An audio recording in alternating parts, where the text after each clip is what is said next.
we could talk about some of them. For example, the problem of evil is one of the ways that scholars, got to know that, you know, there can't be a God who is in charge of this heart. You know, if there's a God, you know, and is omnipotent, is all powerful, yeah, is omniscient, is all knowing, and is omnibenevolent, you know, is all merciful. How do you explain evil then? So I've done so many posts about theodicy. It's called theodicy.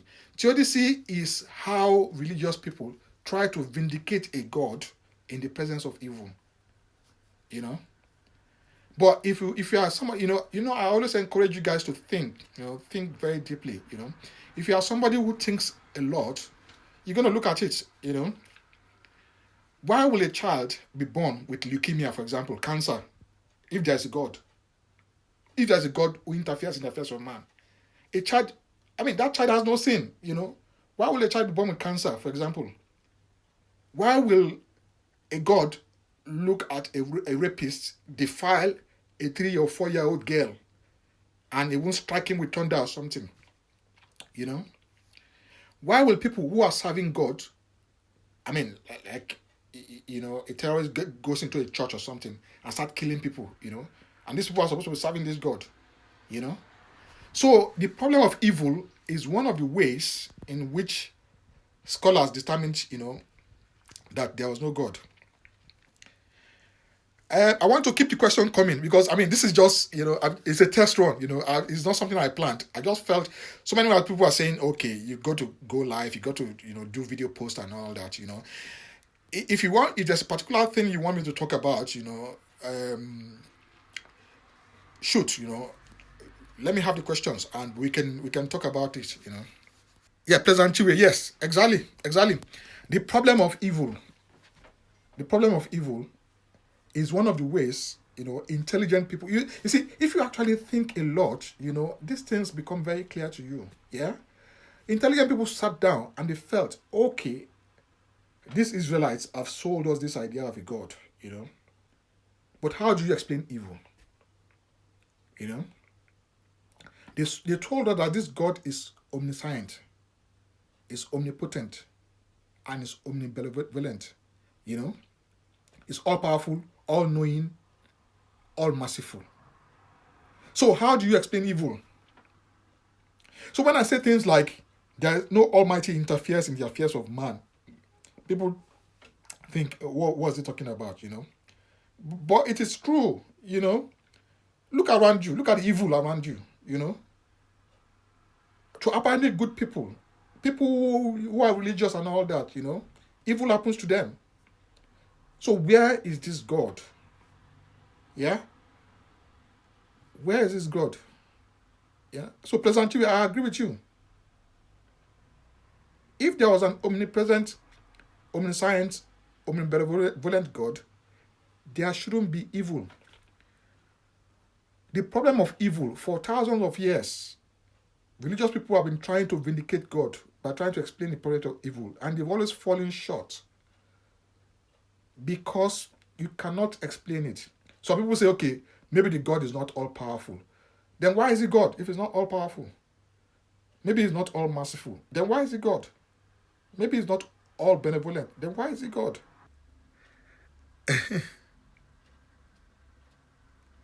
Yeah, IBTF 10 said, if prayer works, Nigeria will be the best country in the history of mankind. Sir, why do Christians believe so much in prayer? What prayer does is that prayer makes you feel better. It makes you feel, it is a psychological thing, That's what it does, It doesn't mean it works. Because no Almighty interferes in the affairs of men. So prayers cannot work. Yeah? But it just makes, after I did a series of posts recently about how powerful belief is. It's the placebo effect. That's what you get from prayer. Placebo effect. You believe in something, That's why it's so difficult to convince extremely religious people, that, that there's no God, for example, or there's no God who interferes in the affairs of man. They will tell you, I pray and I get things. Okay, I had a headache and I prayed and the headache subsided. So it works for me, prayer works for me and all that.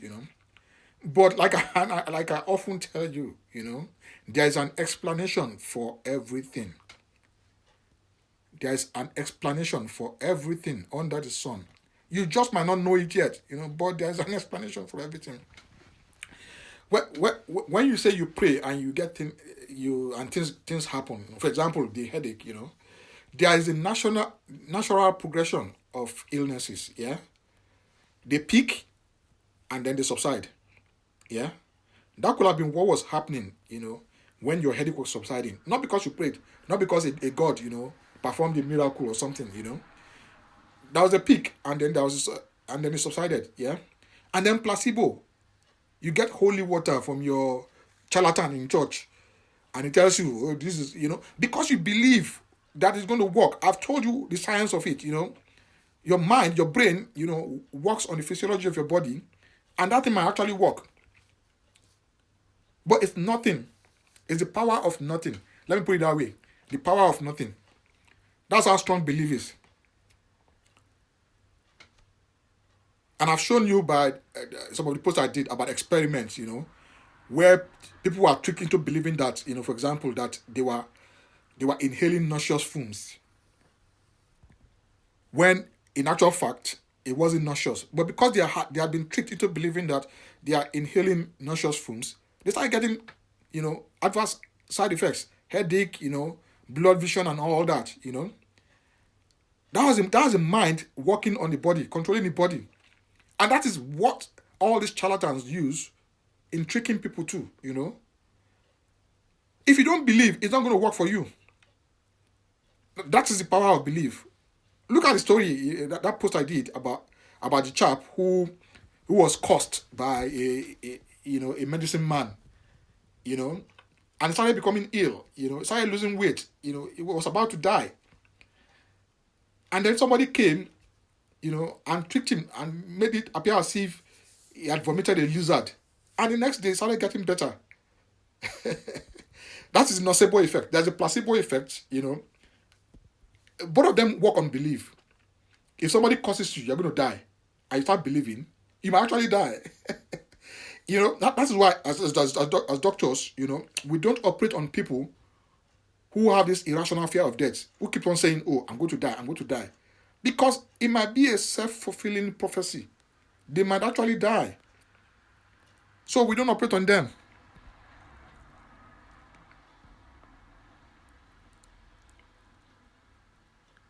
Exactly. The truth is, I said, the truth is, with or without prayers, these things will happen. It's just life. Exactly. It is the power of nothing. Let me say that again. The power of nothing. That is what belief is about. Yeah? So it is your mind controlling your body. Yeah? The bit I want you followers to develop is your frontal lobe. Your frontal lobe. That's where judgment and reasoning is. In Nigeria, what is more developed in Nigeria is the fear area. The amygdala. It's called the amygdala.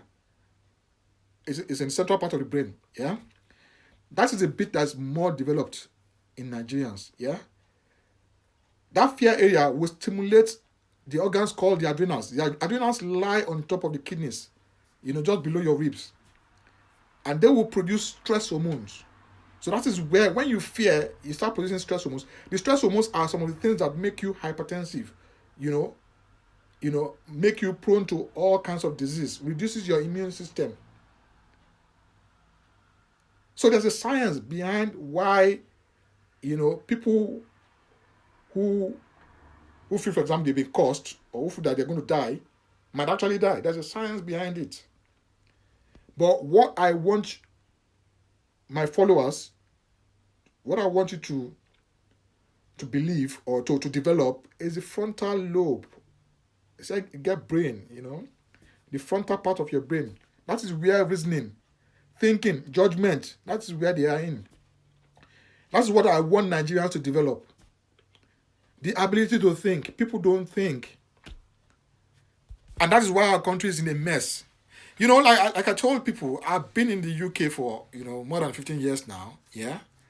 And each time I ask myself, what exactly is in this country? Do you understand? What exactly is in the UK? Each time I keep on asking myself, the rooms are small. The houses are very small. They have a bad weather. Our population is 3 times the size of the UK. The roads are small. But they've got thinking people. We've been caused by mediocrity in Nigeria. Mediocrity among the citizens, mediocrity among the leaders. On social media, I see people with millions of followers, thousands of followers, and then I see what they put out, and I'm like, wow.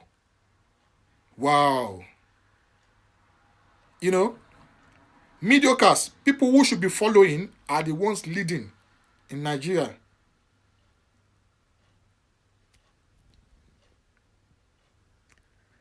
Okay, Mbai said special greetings. Special greetings to you, boss.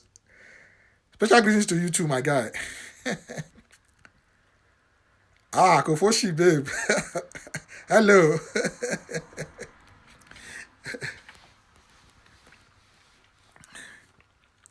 So, like I was saying, we've been caused by mediocrity in that country.